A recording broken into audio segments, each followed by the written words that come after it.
থাকো, লাইট ভালো করে মারো। লাইট আছে হেলমেটের জন্য আচ্ছা, তোমার হাত বাঁধলে তুমি বুঝতে পারবে, তোমার হাতে তুমি বুঝতে পারবে। ওয়েট আছে এখন, ওয়েট না থাকলে তো বুঝতে পারবে। রাজশাহীর তানোরে একটি পরিত্যক্ত নলকূপের পাইপের ৩৫ ফিট গভীরে আটকা পড়েছে ২ বছর বয়সী এক শিশু।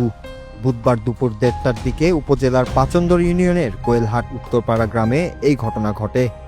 আটকা ২ বছরের শিশুটির নাম মোহাম্মদ সাজিদ। সে উপজেলার পাচন্দর ইউনিয়নের কোয়েলহাট গ্রামের বাসিন্দা রাকিবের ছেলে। রোববার দুপুরে বাড়ির পাশে খেলতে গিয়ে সেখানে থাকা পরিত্যক্ত ডিপ টিউবওয়েলের পাইপের টেস্ট বোরিংয়ের ভেতর অসাবধানতাবশত পড়ে যায় শিশু সাজিদ। এ ঘটনার পর থেকে শিশুটিকে জীবিত উদ্ধার করতে কাজ করছে ফায়ার সার্ভিসের কর্মীরা। ঘটনার পরপরই তানোর ফায়ার সার্ভিসের একটি দল উদ্ধার অভিযান শুরু করে। ফায়ার সার্ভিসের কর্মীরা ধারণা করছেন শিশুটি এখনও জীবিত রয়েছে। উদ্ধার তৎপরতা আরও জোরদার করতে রাজশাহী শহর এবং চাঁপাইনবাবগঞ্জ থেকে বিশেষায়িত উদ্ধারকারী দল ঘটনাস্থলে যোগ দিয়েছে। জানা গেছে পরিত্যক্ত নলকূপটির বোরিংয়ের ব্যাস ৫ ফিট, এটি প্রায় ৩৫ ফিট গভীর পর্যন্ত গেছে।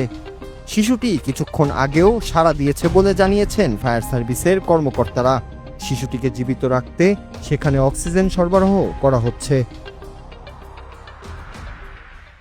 দেখলাম যে কি গর্তটার উপর দিয়ে আমরা আসার আগে পাবলিক কিছু মাটি কাটার পরে মাটিগুলো ভিতরে পড়ছে, যে তারপরেও আমাদের সার্চ ভিশন ক্যামেরা দিয়ে আমরা দেখলাম বাচ্চাটার কি অবস্থা। তো আমরা যতটুকু দেখছি ৩৫ ফিট নিচে, প্রায় ৩৫ থেকে ৪০ ফিট নিচে বাচ্চাটা পড়ে আছে।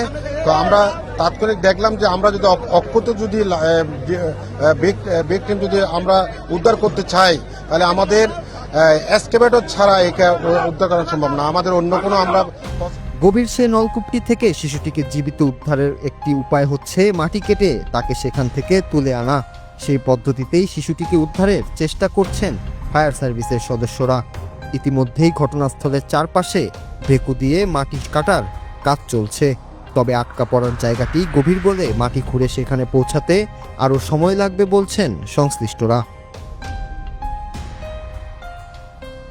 শিশুটির পরিবার ও এলাকাবাসীরা নলকূপের আশেপাশে অবস্থান নিয়ে আছেন। দিনভর সেখানে দোয়া করেছেন তারা। এখন সবার প্রত্যাশা একটাই, জীবিত অবস্থায় যেন উদ্ধার করা যায় শিশুটিকে। সে প্রত্যাশা যেন পূরণ হয় তার জন্য সবার দোয়া কামনা করেছেন এলাকাবাসীরা। Nur Raju, Bangla TV news desk.